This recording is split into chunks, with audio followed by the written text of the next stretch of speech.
क्या चाहिए रे तेरे को? एगो नारी, एगो गाड़ी, नोटे छापे। हम गिरे नहीं थे। एगो बात कहे के रहला कि बेल के पतैया पर लिखो तानी लेटो।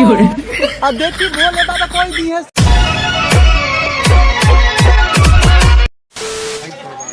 भोले एक बात कहनी थी।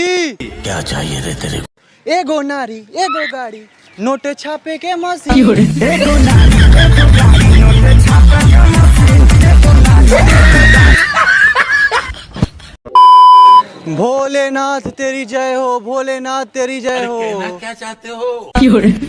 रौरे कृपा से मेहरारू खूब झकास मिल गईल। रोहनी अंगूठा छाप हमार मौगी मैट्रिक पास मिल गईल। रोहनी अंगूठा छाप हमार मौगी मैट्रिक पास मिल गईल। बोले एक बात कहनी थी कि बेल के पतैया पर लिखो तानी लेटो। अब देखी भोले बाबा कोई दी है सिग्नेचर मेहरालू मिली बेटर। हम चलाए लगे जोर नहीं तो। पतैया पर लिखो तानी लेटो।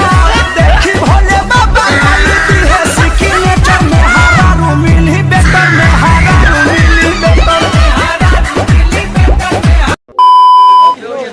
भोले एक बात कहनी थी। क्या चाहिए रे तेरे को?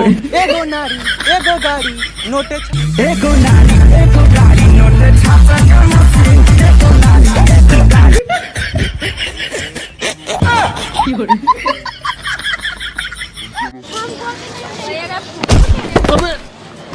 हम गिरे नहीं थे। राजा महाराजा ऐसे ही आराम करते हैं। चोट नहीं लगा हमको। साला पूरा